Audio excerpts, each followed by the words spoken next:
font ce mouvement, qu'est-ce qui reste dans les banques camerounaises? Vous asséchez les banques. Et donc les populations vont au guichet, elles ne trouvent pas leur banque. Qu'est-ce que vous avez? Des émeutes sociales. Voilà, ce n'est pas une histoire, hein, c'est pas... Reprenez l'histoire de l'économie. Regardez chaque fois, par exemple, lorsqu'il y a un effondrement de la monnaie. La crise boursière des années 1929 et 30 aux États-Unis. Revoyez même les images, il y a des images d'archives là-dessus. Le comportement des populations. Les gens s'étaient rués auprès des banques et s'étaient rendus compte que les banques étaient vides. Qu'est-ce qu'il y a eu? Il y a eu des émeutes. Ce que je veux dire, c'est que sur ces questions-là, parlons en toute responsabilité. Il ne faut pas qu'il y ait des gens qui fassent croire aux Camerounais qui sont plus nationalistes ou plus panafricains que d'autres. C'est faux. Il y a des gens qui sont responsables et qui mesurent le poids des responsabilités. Lorsqu'on veut diriger un pays, lorsqu'on dirige un pays, et des gens qui peuvent faire de la spéculation. Je dis, si les conditions sont réunies, nous nous retirons du franc CFA. Nous ne le ferons pas pour faire plaisir, nous le ferons parce qu'aucun responsable ne peut accepter une monnaie qui étouffe son économie. Et je suis d'accord pour dire que le franc CFA n'est plus une monnaie compétitive, le franc CFA n'est plus une monnaie qui donne en fait à l'économie de nos pays et aux pays de la zone franc toute l'énergie qu'il faut pour avancer. Mais je dis simplement, préparons-nous pour le faire en bon ordre et dans les meilleures conditions possibles. Si vous permettez, comme cette question est essentielle, je dis oui, même tel chef d'État a dit cela. Mais cher monsieur journaliste, et encore une fois, je vous en supplie, aidez-nous à expliquer les choses, parce que les questions monétaires sont sensibles et compliquées, même si ça a une dimension politique. On vous dit tel chef d'État a dit que le franc CFA n'est pas bon, il faut sortir. Mais le problème c'est que lui, il est chef d'État, pourquoi il ne le fait pas? Pourquoi il ne le fait pas? Merci. Je vais sortir par cette question. Vous avez dit tantôt que le franc CFA n'est plus compétitif. Est-ce que vous appelez comme cela à la fin des accords de coopération avec la France? Dans quel domaine? Parce que nous avons le domaine notamment de la monnaie. On parlait du franc CFA.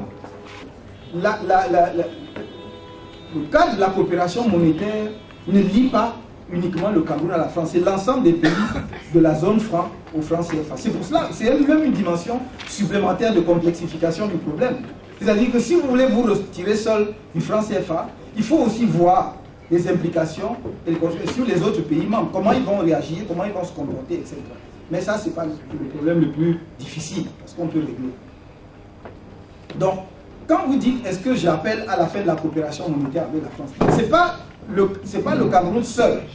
C'est un accord multilatéral. C'est-à-dire qu'il y a plusieurs pays qui sont partis à cet accord. Et donc, une des possibilités, vous savez, quand on est face au franc CFA, il y a même deux possibilités. Vous pouvez améliorer la qualité du franc CFA sans nécessairement créer une monnaie nationale. C'est-à-dire que nous pouvons faire du franc CFA une monnaie entièrement sous-régionale, une monnaie des Africains, sans le partenaire extérieur. C'est une possibilité. Cela veut dire, vous pouvez réformer le franc CFA. Dire que, par exemple, le dépôt ne doit plus se faire auprès du Trésor français, mais auprès de la Banque centrale européenne, avec un taux de rémunération conséquent. Vous savez que pendant longtemps, nos dépôts auprès du Trésor français n'étaient pas rémunérés. Et justement, la faiblesse d'avoir un dépôt auprès du Trésor, c'est que le Trésor, c'est la caisse d'un État.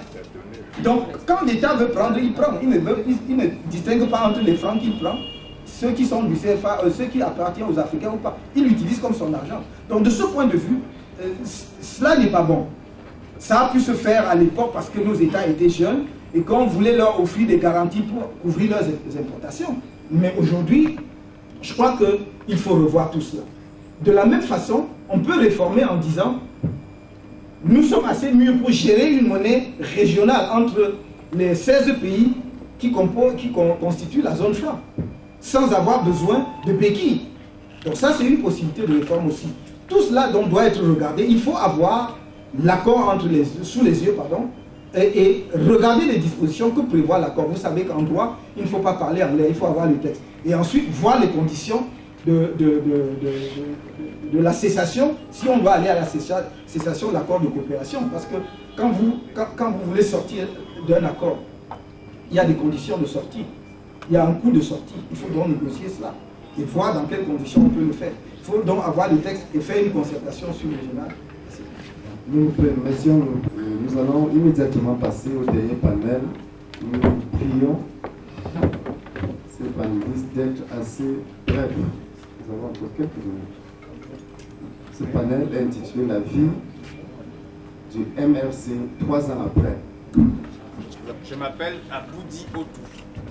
Je suis journaliste pour l'hebdomadaire Intégration. Alors, juste 3 ans après la création du MRC, certains leaders que moi j'appellerais pères fondateurs se sont mis en retrait. Je pense notamment à Fabien Assigana du Morep ou Franck Hubert Ateba de l'association Afrique Avenir. C'est quoi le problème? C'est votre personnalité qui ne fait plus l'unanimité ou alors c'est la vision commune de départ qui n'est plus partagée? C'est à eux qu'il faut poser la question.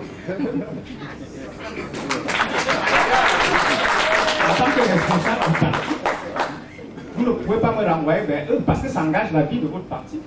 La vérité, c'est que j'ignore les raisons pour lesquelles ils se mettent en marge. Donc vous me forcez là à vous dire, à vous parler de quelque chose que j'ignore. Alors, moi, j'observe que leur retrait révèle peut-être que l'hétérogénéité des intérêts qui sont mis ensemble pour créer le MRC peut s'avérer être aujourd'hui le tendon d'Achille de votre parti. Je ne crois pas, parce que regardez la diversité vivifiante de notre parti. Regardez sa richesse extraordinaire. Avec des présents de toutes les régions du pays. J'éprouve un sentiment de bonheur à voir aux premières rangées de cette audience le vice-président Emmanuel Sim, qui a un passé politique que vous connaissez. Je vois le secrétaire national du parti, Maître Ndong Christopher, qui a le parcours politique que vous connaissez. Je vois mes 2 conseillers spéciaux, Sa Majesté Bilo Aefa, qui a le parcours politique que vous connaissez. Je vois l'un de mes conseillers spéciaux, M. Amadou, qui nous a rejoints dans une solennité extraordinaire, qui a un parcours politique, qui à son âge ne demande rien qu'à voir ce pays aller dans le bon sens. Je ne sais pas si on peut dire que je vois mon conseiller chargé de la communication, secrétaire national adjoint chargé de la communication, Dr Lipot Sostel Meda, qui est, comme vous le savez, comme vous disiez tout à l'heure, parmi les fondateurs. J'en vois et j'en vois d'autres. Alors permettez-moi de ne pas les citer tous, mais c'est pour vous dire, et ce n'est qu'un échantillon, parce que tous les membres du directoire ne sont pas présents. Ils sont au travail, ils sont à l'œuvre sur l'ensemble du territoire, ils se doivent présents partout où il y a le peuple camerounais. Et donc, je terminerai simplement en disant, franchement, si c'est ma personne, je n'en sais rien, parce qu'ils ne me l'ont pas dit. Mais, encore une fois, le MRC, et je peux le dire ici solennellement, n'a pris aucune sanction contre qui que ce soit, ni exclu qui que ce soit. Vous pouvez quand même nous faire crédit de cela. Qu'en dépit, justement, du désordre langagier, n'est-ce pas, de cette espèce de... je ne veux pas manquer de respect à qui que ce soit, mais de bavardage parfois incontrôlé sur tous les plateaux, dans tous les médias, parfois avec des attaques ad hominem, c'est-à-dire des attaques personnelles. Nous n'avons jamais pris de sanctions contre qui que ce soit, parce que notre conception de la liberté et de la démocratie nous interdit de le faire. Nous pensons que les camarades peuvent avoir des désaccords, exprimer des colères, mais nous sommes convaincus que le moment venu, ils retrouveront le bon chemin et le droit chemin. Vision des partis politiques, vision des comtés politiques, MRC, vision des posé sur le sujet. Vous avez dit que vous ne saviez pas exactement ce qu'il vous reproche. Je vais vous rappeler quelques propos de M. Fabien Asigana, qui dit qu'il y a tellement de frustration dans le MRC. Il y a une arrogance qui caractérise le leader et ses affiliés. Il n'y a pas d'approche, de vision et d'esprit critique qui caractérise la démocratie. On a l'impression qu'il y a une ou deux personnes qui contrôlent tout et nous, on doit suivre. Maurice Kamto a un problème. Je crois quelque part qu'il est arrogant. Bien. Dans les mêmes médias et les réseaux sociaux, il y en a qui trouvent que je suis mounou. Vous le savez, si vous êtes journaliste et donc vous lisez les médias sociaux, je ne vais pas faire honneur à la personne ici en la citant. Donc il y a là un contraste, n'est-ce pas? C'est à croire que finalement on ne sait pas qui je suis. Mais mes camarades sont là. Mes camarades sont là. Il me souvient quelques années, il y a un an, un journaliste est venu à une des conférences de presse que nous donnions au siège et il a dit: oui, vous êtes un parti d'intellectuels, vous êtes coupé de la masse, voilà, vous êtes arrogant. Et j'ai dit: ah, très bien, alors on va faire le test avec vous. J'ai dit: s'il y a des bails en salam ici, il y en a 30, je sais pas, une foule qui a levé la main. S'il y a des mototaximans, ils ont levé la main des taximans. Je ne refuse pas que les gens aient leurs opinions sur moi. Mais encore faut-il qu'ils ne prennent pas leurs propres opinions sur moi pour ce que je suis. Parce que je sais ce que je suis. On ne me dit pas à mon âge qui je suis. La même personne qui tient ce propos, la même personne, depuis la création du parti, quand il daignait venir aux réunions, s'asseyait constamment à côté de moi. La même personne avait des discussions avec moi. Je ne vais pas ici dire des choses. Vous savez, nous sommes, comme on dit, nous sommes des Africains. J'ai ici un chef coutumier. Un chef, il en a plein de ventre. Et donc, je ne vais pas venir ici vous ouvrir mon ventre. Vous voulez que je commence à dire, parce que M. Asigana est monté, il a descendu et tout ça. Non. M. Asigana sait exactement pourquoi il fait des diatribes. M. Asigana veut diriger le MRC, libre à lui. Il y a le cadre, il y a la convention du parti. Qu'il attende la convention du parti et il posera sa candidature pour être dirigeant, président du MRC. Je n'ai aucun problème. Je l'ai toujours dit au parti, n'importe qui au MRC qui veut diriger le MRC, qu'il fasse que les militants lui donnent le pouvoir, j'ai aucun problème. Nous restons sur la question. Attendez que je termine. Donc quand on dit M. Kamto est arrogant et que le parti est dirigé par deux personnes, je ne sais d'ailleurs pas quelle est la deuxième. Oui, mais vous poserez par contre à chacun sa question. Moi je réponds à la mienne, M. Fogé répondra à la sienne. Mais je vais vous dire une chose. Posez la question à beaucoup d'entre eux. Combien d'entre eux ont pour payer, je dis 3 ans après la création du parti, leur première cotisation en tant que membre du parti? Vous voulez qu'on parle de quoi? Vous voulez qu'on parle de quoi? Des camarades qui viennent me dire, je ne vais pas citer seulement ce cas-là et je n'en citerai pas d'autres, me disent, il faut que tu mettes sur la table vraiment tout ce que tu as. Quand tu crées le parti, là, tu as l'argent, mets sur la table, on va voir combien tu as ici, on peut même tenir 6 mois. C'est ça les propos des responsables qui veulent faire un parti et on veut aller loin. Pardonnez-moi de ne pas me tourner dans la fange avec eux. Ils font leur travail, moi je fais le mien. Monsieur Kamto, est-ce que exactement, précisément, le problème du MRC n'est pas justement l'absence de sanctions? Je parle au cas du député Lazare Faure. Autant pour moi. Vous conviendrez avec moi que d'après le MRC et d'après le communiqué que vous avez publié après sa sortie, M. Lazare Faure, d'après le MRC, a commis une faute politique. Pourquoi n'a-t-il pas été sanctionné? Est-ce qu'il y a des personnalités que vous traînez au sein du MRC comme des poulets, notamment le cas d'Alain Fogué, parce que c'est son parti, le mouvement républicain populaire, qui a en fait changé de récépissé pour devenir le MRC. En fait, il est comme l'ADN du MRC. Comment vous faites avec lui s'il devient indiscipliné? Je ne sais pas s'il est l'ADN du MRC, ça n'engage que vous, il est un militant du MRC. Ce que je sais, je ne sais pas, pour l'instant, ce que vous reprochez à Alain Fogué. Mais encore une fois, s'il y a des faits précis, vous le dites, et j'aurais préféré d'ailleurs que vous lui posiez des questions en ce qui le concerne. Mais ce que je vais vous dire, d'abord vous dites que je le traîne comme un boulet, parce que traîner quelqu'un comme un boulet veut dire qu'il a commis des fautes. J'ai posé une question.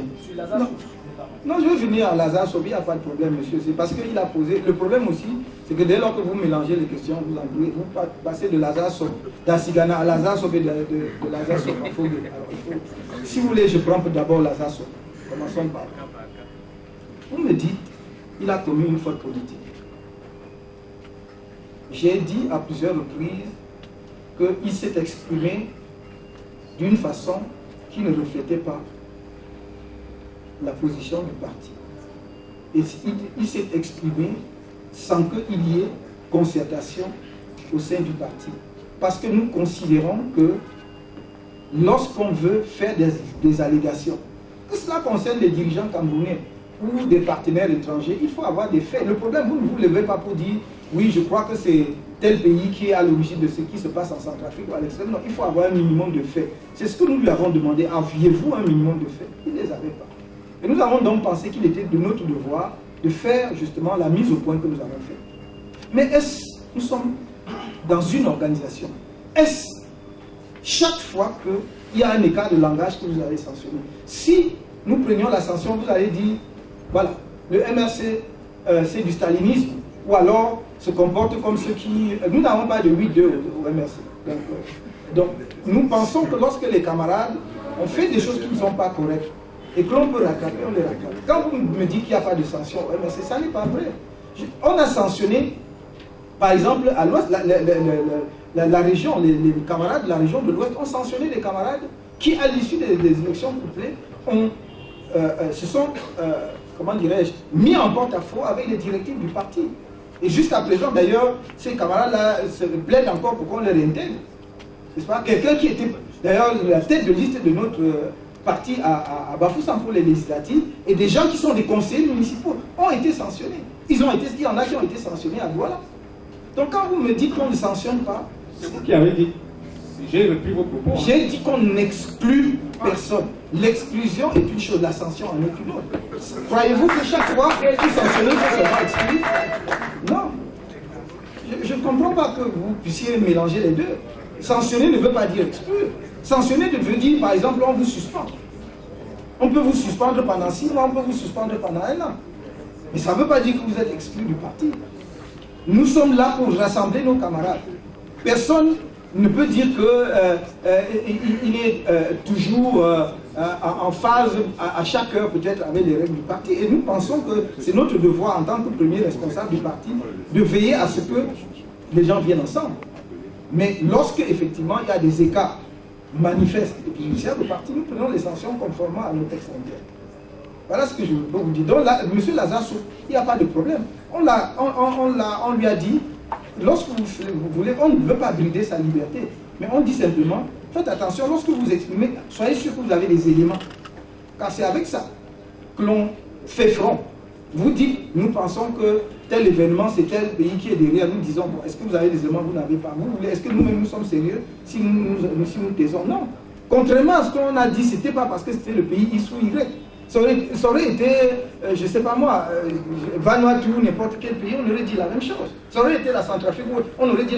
Il faut, lorsqu'on s'exprime, et à plus forte raison, lorsqu'on s'exprime sur des questions de politique extérieure d'un pays, il faut faire attention à ce que nous disons.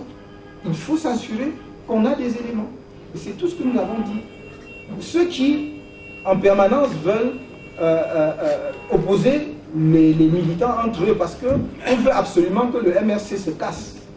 On veut que le parti vole en plusieurs morceaux. Nous en sommes conscients. Et c'est parce que nous en sommes conscients que nous guidons notre parti en conséquence. Et que nous disons aux camarades qui se sont exprimés parfois de façon véhémente, y compris contre notre personne, que les portes du MRC leur sont toujours ouvertes et qu'ils sont, et nous considérons qu'ils sont militants du MRC. Sauf lorsqu'ils écrivent, évidemment. S'ils écrivent pour dire formellement qu'ils n'en sont plus partis, on peut forcer personne à rester dans un parti politique. Mais ils sont là. Permettez-moi de me rappeler juste un peu les faits. Je suis à son Monekdem. Je travaille au quotidien le jour. Je suis responsable du grand reportage. Alors, le député Lazare s'est exprimé au cours d'une session spéciale à l'Assemblée nationale consacrée à la lutte contre le terrorisme. Et il a accusé la France en demandant à ce que ce pays-là rende compte de tous les problèmes d'insécurité qu'il y a en République centrafricaine et dans la sous-région en général. Plus tard, vous avez publié un communiqué pour préciser la position du MRC qui démentait vraisemblablement tout ce que le député Lazare a dit. Et après, vous êtes allé à l'ambassade de France. Vous êtes allé pour présenter des excuses. C'est une question ou bien c'est une affirmation? Je vous demande si vous étiez pour présenter des excuses. Voilà. Cher monsieur, ce n'est pas la première fois que je vais dans une ambassade. Et ce n'était pas la première fois que j'allais à l'ambassade de France. Ce n'est pas la dernière fois que j'y vais. Ce n'est pas la première fois ni la dernière fois que je vais à l'ambassade des États-Unis, de la Grande-Bretagne ou d'autres pays, ou du Tchad, ou de la Tunisie. Je suis allé à plusieurs reprises à l'ambassade de Tunisie. Si vous posez la question en même temps que je parle, vous allez poser la question. Je suis allé à l'ambassade de Tunisie à plusieurs reprises. Parce que j'étais alors invité par le président tunisien de l'époque. Permettez-moi de mettre les faits dans un contexte. Oui, non, mais parce que vous dites que vous êtes allé à l'ambassade de France. Pourquoi est-ce que... Donc dès que je fais un comportement, je ne peux plus passer par l'ambassade de France. Je peux encore répondre à ma question. Non, mais écoutez, il ne faut pas... Vous faites des insinuations. Vous faites des insinuations. Donc, je vous ai dit... Vous voulez que je vous donne donc la teneur de mes conversations quand je vais dans les missions diplomatiques? Je n'ai pas à vous dire ce que j'ai dit. Je n'ai pas à dire à la presse. Si c'est une réunion publique, elle se tient en public. Mais en parlant ainsi, vous maintenez quand même les soupçons. Je n'ai pas à maintenir des soupçons de quoi que ce soit. Monsieur Lazare s'est exprimé. Vous voulez que je dise que monsieur Lazare a mis par écrit le fait qu'il s'excusait de, effectivement, s'être exprimé. Il est allé à une session spéciale. Vous êtes député d'un parti. Certes, vous êtes député de la nation, mais vous êtes député élu dans les rangs d'un parti politique. Et vous allez à une session spéciale sur une thématique. Le président de votre parti n'en est pas informé. Aucun membre du directoire n'était informé. Aucune concertation n'a lieu. Et vous allez faire une déclaration. Maintenant, vous en faites un héros parce qu'il se met en porte-à-faux par rapport à son parti. C'est comme ça qu'on doit diriger les partis politiques. Je suis étonné. Mais je ne vous dirai pas, parce que si je commence à vous dire, je n'ai rien dit à l'ambassade de France, j'ai dit cela, veut dire que chaque fois que je vais quelque part, je devrais vous rendre compte. J'ai fait une tournée dans 5 pays européens, faut-il que je vous dise ce que j'ai pu faire ou dire dans n'importe à chaque endroit où on m'a reçu? Non, soyons sérieux. Prenez-moi un peu au sérieux. Vous ne croyez pas que je vais venir ici me dépiloter simplement pour faire plaisir? Non, écoutez. C'est parce que le sujet est très sérieux que nous en parlons. Non, quel est le sérieux du sujet? C'est pour ça que c'est important, parce que le contexte étant délicat, vous êtes allé à l'ambassade et vous refusez de dire ce que vous allez faire là-bas. Ah bon? Si vous n'aviez pas refusé, on comprend pour ça. On comprend. Professeur, je suis William Baïna de STV. Je voudrais repréciser la pensée de mon confrère à son moment d'exercice. La question est simple et claire. Pensez-vous, en tant que dirigeant du MRC, que le MRC peut aller de la France? Je ne fais que cela. Et cher monsieur, vous avez déjà entendu que nous avons reçu un centime ou un soutien public ou privé, que ce soit de l'ambassade de France ou des autorités françaises. D'où vient-il? Vous voulez nous enfermer dans une boîte. Vous avez, de la même façon qu'on dit que nous sommes hautains, je crois que c'est ce qu'on a dit, et les autres disent que nous sommes des intellectuels. D'autres disent, vous nous enfermez dans des boîtes. On veut absolument au Cameroun construire l'image d'un Kanto qui va venir, que la France va venir pour nous mettre au pouvoir. Vous serez déçus, parce que ce sont les Camerounais qui vont me mettre au pouvoir.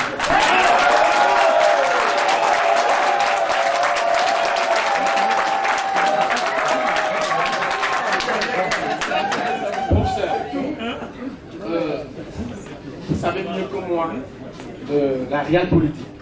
Et il y a des éléments à prendre en compte lorsqu'on est homme politique et lorsqu'on aspire à diriger un pays. Et l'ex-puissance coloniale n'est pas un élément à prendre à la légère. Alors on vous pose la question, professeur, de savoir, au bout de 50 ans, nous connaissons le type de rapport que le Cameroun a eu jusqu'ici avec l'ex-puissance coloniale. Vous aspirez aujourd'hui à diriger le Cameroun et on vous demande, est-ce qu'on peut faire avec ou sans et arriver au pouvoir? J'ai dit clairement, vous voulez que je dise ça comment? J'ai dit clairement que je compte sur le peuple camerounais pour accéder au pouvoir au Cameroun. Mais, cher monsieur, regardez ma logique, regardez notre logique constante. Nous disons que nous voulons accéder au pouvoir par les urnes. La France a combien de voix dans les élections camerounaises? D'ailleurs, on avait combien en Côte d'Ivoire? Est-ce qu'en Côte d'Ivoire, c'est arrivé par les urnes? Mais non, vous me posez la question, je vous pose. Moi, je suis en position de poser la question. Oui, mais alors si vous me sortez du contexte, je ne sais pas à quoi répondre. Je vous parle d'un contexte électoral, vous me parlez d'un contexte insurrectionnel et de guerre. Le pouvoir vous est servi sur un plateau d'argent par la France. Allez-vous refuser? Et monsieur, il me sera servi sur un plateau d'argent comment? Comme ça a été avec d'autres chefs d'État. Je ne suis pas dans des films fiction, des scénarios, je ne sais pas moi pas. Je suis en Ce sont des cas qui sont arrivés.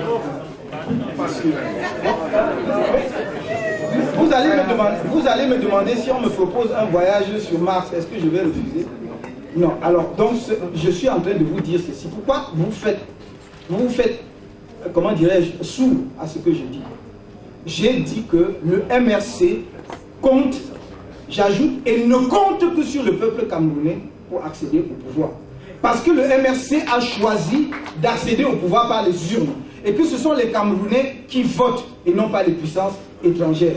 Et que c'est pour cela que notre parti se déploie sur l'ensemble du territoire et est auprès des Camerounais, que ce soit les Camerounais qui vivent au Cameroun ou ceux de la diaspora. Maintenant, si ça vous embête que j'ai cette position-là, parce que vous auriez voulu que je ménage pour dire que nous comptons sur X ou Y, je ne le dirai pas, parce que nous comptons sur le peuple camerounais, et croyez-moi, nous aurons la victoire avec le peuple camerounais.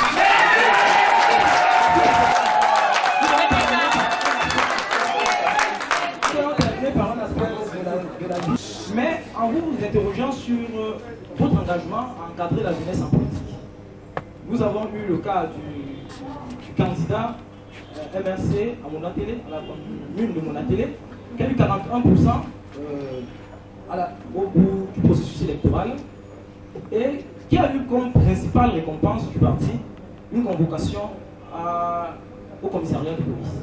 Je voudrais savoir si après le cas de Denis Atangana, vous pensez toujours pouvoir mobiliser les jeunes, notamment, non seulement en politique, mais notamment auprès de vous, pour les élections à venir, notamment en 2018. Merci.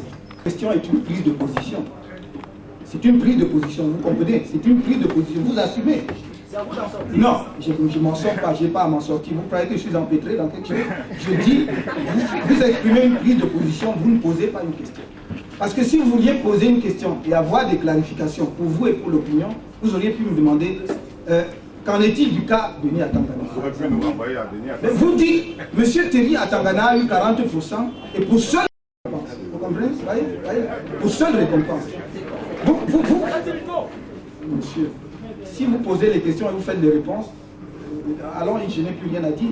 Ce que je voulais vous dire, sachez que le MRC a un élu à l'Assemblée nationale. Cela veut dire que là où il a été élu, nous avons obtenu plus que 40%. Le MRC a des conseillers municipaux, 19 conseillers dans 5 communes. Cela veut dire que là où ils ont été, ils ont eu plus de 40%.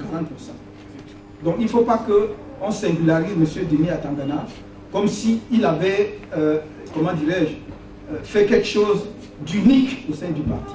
C'est un militant que nous avons soutenu. Mais monsieur, là où je dis, si vous voulez éclairer l'opinion, de grâce, éclairez l'opinion et ne faites pas des prises de position. Parce que vous auriez demandé pourquoi est-ce qu'on en est arrivé à la situation où on en est avec M. Denis Atangana. Je me serais senti plus à l'aise pour vous répondre. Mais néanmoins, je me sens quand même à l'aise parce que M. Denis Atangana est un jeune. Vous voulez, maintenant, je suis obligé, vous allez m'accorder quelques temps pour parler du cas de Denis Atangana. Et peut-être en guise de propos introductifs, je vais vous dire que la jeunesse camerounaise n'a jamais été, autant qu'aujourd'hui, fervente pour le MRC. Donc ne croyez pas que le cas Denis Atangana, parce que vous dites est-ce que vous allez m'utiliser, allez voir nos organisations de jeunes à Douala ou ailleurs, même ici à Yaoundé. Vous allez comprendre que cette jeunesse-là comprend ce que je dis. Mais maintenant, Denis Atangana, lorsque nous lançons le parti, voilà un jeune qui est effectivement dans le sillage. Il venait d'être condamné par le tribunal de première instance de Mfou, si vous ne le savez pas, dans un procès qu'il opposait au recteur de l'université de Yaoundé 2. Nous avons récupéré ce jeune. Nous avons dit, on ne va pas le laisser sacrifier parce qu'il a osé dénoncer un certain nombre de choses. À tort ou à raison, puisque si le tribunal l'a condamné, c'est que probablement il avait tort. Mais nous estimons que le point de départ de sa condamnation, à ce pourquoi il est arrivé à une condamnation, était peut-être une bonne cause. Nous l'avons récupéré. À l'origine, nous voulions faire de M. Denis Atangana le président de l'organisation des jeunes. Mais la plupart de nos camarades ont dit qu'il vient d'être sous une condamnation de 6 mois. Si on le met comme président de l'organisation des jeunes, ce n'est pas bien pour l'image du parti. Et nous avons demandé à M. Denis Atangana lui-même, proposez-nous quelqu'un pour être président et comme ça vous serez secrétaire général de l'organisation des jeunes. Parce que vous avez l'expérience militante, le temps que cette affaire se tasse, on va vous préparer pour que vous preniez de la place. C'était les jeunes sur lesquels nous comptions pour être la jeunesse du parti, ceux qui vont prendre des responsabilités importantes. Voilà, monsieur, point de départ. Dès janvier 2013, M. Atangana allait racontant qu'il est le maire de Monaté.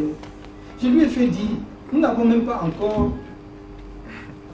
le corps électoral n'est pas convoqué. Nous n'avons même pas encore fait les investitures au sein du parti. Comment vous faites comme si vous étiez donc déjà investi et à plus forte raison comme si vous étiez déjà maire? C'était la fougue de la jeunesse, mais il faut quand même canaliser. Les activités de M. Denis Atangana dans l'année que nous avons soutenues, j'ai dit avant les élections, ses activités politiques, ses meetings. J'ai acheté, quand il a demandé avec Enama qui est aujourd'hui décédé, qui était le régional du centre, des couronnes de fleurs. Quand ils m'ont dit on va à l'enterrement de tel, il faut une couronne de fleurs, j'ai de ma poche. Donc pour soutenir M. Denis Atangana. Vous savez les propos qu'il a tenus sur moi, je vous ai dit les attaques ad hominem. Et ma personne, je m'en fous, j'ai assez de carapace pour ça, donc c'est pas un problème. Et donc je n'en parlerai pas. Mais Denis Atangana viennent les élections. Il constitue une liste dans la Léquier. Le parti paye tous les cautionnements. Est-ce qu'il vous a dit ça? C'est le parti qui a payé tous les cautionnements. Ensuite, le parti a envoyé l'argent de la campagne. Monsieur Noah est-il là? Parce que c'est pas le vice-président Simé là. C'est pas ses mains que c'est arrivé. Il vous a dit dans les médias, vous n'avez jamais contesté. Vous n'avez jamais vérifié qu'il n'avait jamais rien reçu. Il s'est battu pendant la campagne. Maintenant qu'il obtient 40%, sa seule récompense, c'est de le mettre en prison. Vous n'avez pas relevé que c'est le parti qui avait payé tous les cautionnements. Vous n'avez pas relevé que le parti avait envoyé sur le fonds de campagne pour sa campagne. Non. Les résultats sortent et sont ceux que nous connaissons. Lorsque le parti paye les cautionnements, dès que vous atteignez 5%, on peut récupérer les cautionnements. Et normalement, c'est le trésorier national du parti qui récupère les cautionnements. Quand il est allé chercher les cautionnements, il n'y avait plus d'argent. On avait retiré les cautionnements. Et nous, on a demandé, mais qui a retiré? C'est M. Denis Atangana. C'est alors que le trésorier se rapproche de lui en disant, mais enfin, où sont les cautionnements du parti? Il a dit non, il a trop souffert pendant la campagne. Demande, voilà pourquoi il a déjà dépensé cet argent. Mais tout le monde souffre pendant une campagne. On a réparti et on a donné pour la commune de Monaté le même montant qu'on a donné à toutes les autres communes pour battre campagne. C'est que le parti, c'était un partage pour toutes les communes, on a donné le même montant, qui était de 800 000 ou 1 million, je sais plus. Voilà, assez autour de ce montant. On lui a donné pour sa campagne. Donc, le trésorier lui dit, bon, il faut trouver les moyens donc, de rembourser l'argent du parti. Pas les frais de campagne, le cautionnement. C'est un argent qui était déposé au trésor. C'est alors qu'il dit qu'il a fait un poulailler. Et on lui a demandé, est-ce que le parti fait des poulaillers? Quand on lui a dit, il faut donc que tu t'engages à rembourser, on l'a convoqué à la gendarmerie. Je crois qu'il y a des personnes qui se sont portées caution, c'est-à-dire dire qu'on se porte garant qu'il va rembourser. Je dis en passant que M. Denis Atangana n'a jamais dormi en prison, contrairement à ce qu'il a fait croire. Et que vous avez relayé, on a emprisonné M. Denis Atangana. J'ai reçu les lettres les plus insultantes sur la question, venant du Cameroun comme de l'extérieur, en disant qu'on a emprisonné un jeune qui a amené le parti dans mon télé, il a eu 40%, voilà, on en fait un martyr et tout. Qu'est-ce qu'il faut faire, monsieur? Il faut laisser les gens distraire les fonds du parti au moment même où nous disons qu'il faut combattre la corruption ou les délicatesses dans la gestion des fonds. Est-ce que, monsieur, vous voulez me dire qu'il fallait que le parti ne dise rien, alors que tous les autres, on a récupéré leur cautionnement, qu'on dit simplement, monsieur Atangana, comme c'est un jeune et comme de surcroît il a eu 40%, on ne doit rien dire. Ce n'est pas notre conception de la gestion du parti. Et monsieur Atangana, voilà ce qui est arrivé. Et il a fait une campagne dans les réseaux sociaux qui, d'ailleurs, d'après ce qu'il m'est revenu, il a collecté beaucoup d'argent, puisque beaucoup de gens à l'extérieur pensaient qu'il était emprisonné pour cet argent-là. Il a collecté beaucoup de fonds là-dessus. Demandez-lui s'il a payé ce qu'on lui demandait. De quoi accuse-t-on le parti? Qu'est-ce que vous voulez que l'on dirige le parti de quelle manière? Alors quand vous me dites, voilà un jeune, il a eu pour seule récompense. Quand vous relayez, nous